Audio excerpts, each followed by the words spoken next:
Ultimately, that's where we are with this right now. Of course, it's a developing situation. We're gonna have to keep an eye on it if there's more fallout, more developments, also what's happening with the police investigation. But in the meantime, I'd love to know your thoughts on this news. And then, with most sports, if you see someone excelling, you might be like, oh, I wonder if they're on the juice. But when it comes to chess, it's the only sport where if someone's doing good, you're like, do they have anal beads inside of them? Right, because that's the conversation happening right now around chess grandmaster Hans Niemann. And to put all this into context, Niemann shook the chess world by beating Magnus Carlsen, who was considered to be the best chess player on earth in a tournament last year. But refusing to accept the outcome, Carlsen withdrew from the tournament and claimed that Niemann had cheated. Then, for some reason, a rumor gained traction on the internet that Niemann not only cheated, but he did so with a vibrating sex toy up his ass that his coach used to send remote signals to him, which, to be clear here, there is no evidence of this, and probably because it's just so ridiculous, Niemann never addressed it. But he did deny ever cheating during an in-person match, though he admitted to cheating during 2 online games when he was 12 and 16 years old. And so to fight back against the allegation, he filed a $100 million defamation lawsuit against Carlsen, another grandmaster whom he accused of amplifying the claim, and Chess.com, with him suing the website because it released a report alleging that Niemann had likely cheated in more than 100 online games. But then, in June, a judge dismissed the suit, and in August, they resolved their dispute out of court, with Chess.com banning his account and Carlsen acknowledging that there was no evidence Niemann cheated during their initial game together. But the big reason this is in the news right now is that Niemann went on Piers Morgan last night and delivered what many had been waiting for, a denial. Have you ever used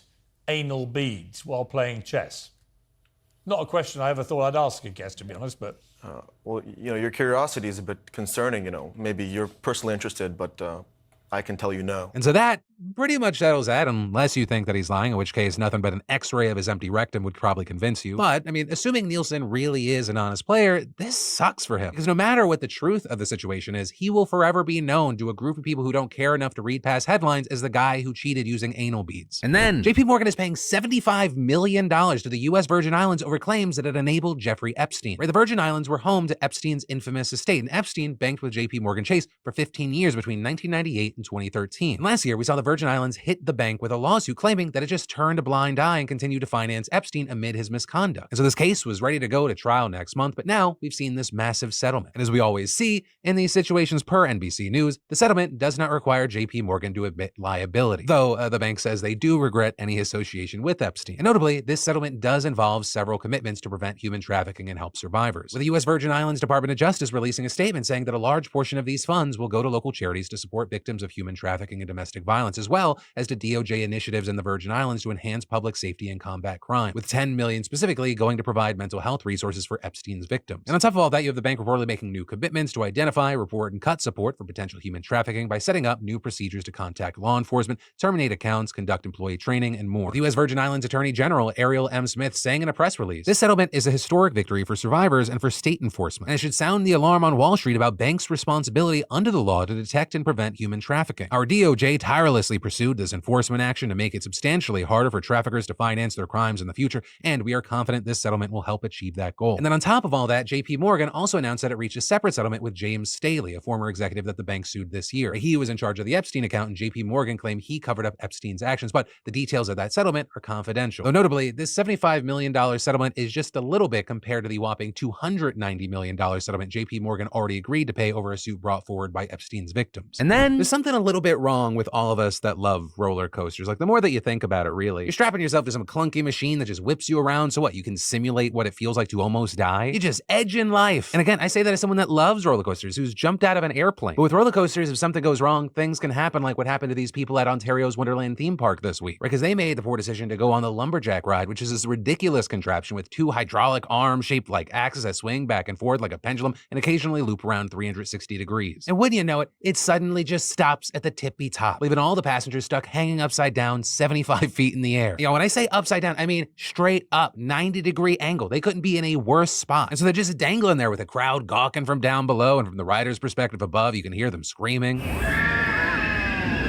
Then at one point you hear park staff ask through a megaphone, "Is everyone doing okay up there?" To which everyone shouts back in unison, "No." One writer even telling CBC News that people were panicked and one person even vomited. And then nearly half an hour after getting stuck, the ride finally came down, only for it to then go back up again, because apparently the hydraulic arms had to finish the rest of the ride before its passengers could actually be evacuated. With one 11-year-old boy even later saying, "So the ride kept going and we were all like, no, please, I don't want to get stuck again." Then finally it came back down, everyone got off, and only 2 people were reportedly treated for chest pain before being released. So I guess just remember remember, anytime you get on one of these things, it is not 100% safe. The machine meant to make you simulate feeling like you're gonna die may sometimes do too good of a job of that. But also, isn't that kind of the fun? And then, you ever open up your freezer and you're like, oh my God, there's 5 dead puppies in here. Well, probably not, but you're not like 48-year-old April McLaughlin, whose neighbors ended up reporting foul smells and hoarding conditions at her Arizona home to the police, authorities finally getting a search warrant. And reportedly, when firefighters arrived, the air quality was so horrendous that they had to wear special breathing equipment, which made absolute sense because inside they found not only the freezer carcasses, but also 55 other dogs starving and dehydrated, with most of them being elderly or special needs, living in this shithole that was literally covered in feces and urine. And so now April has been charged with 55 counts of animal abuse, 55 counts of animal cruelty, and 1 count of vulnerable adult abuse because her elderly mother also lived in the home, with her reportedly telling police she had been running an animal rescue out of her home for a year, but took on too many dogs, and adding that she didn't think there was anything wrong with storing food next to the dead puppies. And as for that godforsaken house, the conditions were so awful it's now been condemned, meaning that it's actually illegal for anyone or anything to live there, which just tells you how criminally disgusting it must have been for the past year. And then, while the writer's strike appears to almost be over, SAG strike could actually be getting bigger soon. Right, since July, film and television actors have been on strike against the major studios, and now union members have voted to authorize a strike against video game companies, with the Guild's interactive media agreement having been under negotiation since last October. There are reports noting that this covers things like voice work, motion capture, stunts, and more for video games, with SAG announcing yesterday that union members voted 98% in favor of the strike, though the statement also clarified the strike authorization does not mean the union is calling a strike. The next bargaining session is scheduled for September 26th, 27th, and 28th, and we hope the added leverage of a successful strike authorization vote will compel the companies to make significant movement on critical issues where we are still far apart. Right, and this currently as SAG is negotiating with companies like Activision, Disney Character Voices, Foremost Interactive, Epic Games, WB Games, and more, with them asking for things like wages to keep up with inflation, protection against artificial intelligence, and basic safety precautions. So we'll have to wait to see what comes from negotiations, but if this space struck, it wouldn't be the first time. And notably, the last one that happened in 2016, 2017 lasted nearly a year. And then, I've been habit snacking by making small changes to my lifestyle, and every little bit goes a long way. I mean, I found Seed's DSO1 over a year ago, which by the way, I keep here at my desk, and it's not only the easiest habit, but it's also the most impactful habit that I've picked up. So thank you, Seed, for sponsoring today's show. After a year of taking Seed's DSO1 Daily Symbiotic, I can tell you it's the real deal. Might be TMI, but it's provided me with healthy regularity and ease bloating, and it also doesn't stop there. Seed also promotes heart health, immune support, and more. Probiotics are a science, and it's important that they're developed, manufactured, and vetted with scientific rigor and precision, and Seed is the only probiotic I trust. Thanks to Seed's ViaCap delivery technology, a unique capsule-in-capsule design, the probiotic strains actually make it to your colon with an average of 100% survivability rate. And Seed is offering you beautiful bastards 25% off your first month. You'll receive this 30-day supply, refillable glass jar, and travel vial. And after that, they send sustainably packaged refills. So go to seed.com/DeFranco and use code DeFranco at checkout to get 25% off your first order of Seed's DSO1 Daily Symbiotic plus free shipping. And then Purdue Farms and Tyson Foods, two of the biggest poultry producers in the country, are now in the middle of a child labor scandal. Because they are the focus of an investigation by the Labor Department for having children as young as 13 working overnight cleaning their slaughterhouses. And notably, federal law prohibits minors from working in meat processing because it's too dangerous. In fact, this inquiry comes after the New York Times Magazine shared the story of Marcos, a 14-year-old who nearly had his arm torn off in a Purdue plant in Virginia, where reportedly he was cleaning the inside of a conveyor belt when the machine kicked on and dragged him across the floor, cutting open his arm, with the kid having to get 3 surgeries and still his arm is limp, his hand is frozen into a claw. Now, notably, these children aren't being employed directly by Tyson and Purdue themselves, but rather the cleaning agencies they outsource to. And the Labor Department is reportedly including these cleaning companies in their inquiry. And another key thing that you should remember from this story is that this investigation comes just 6 months after the Labor Department fined one of the largest sanitation companies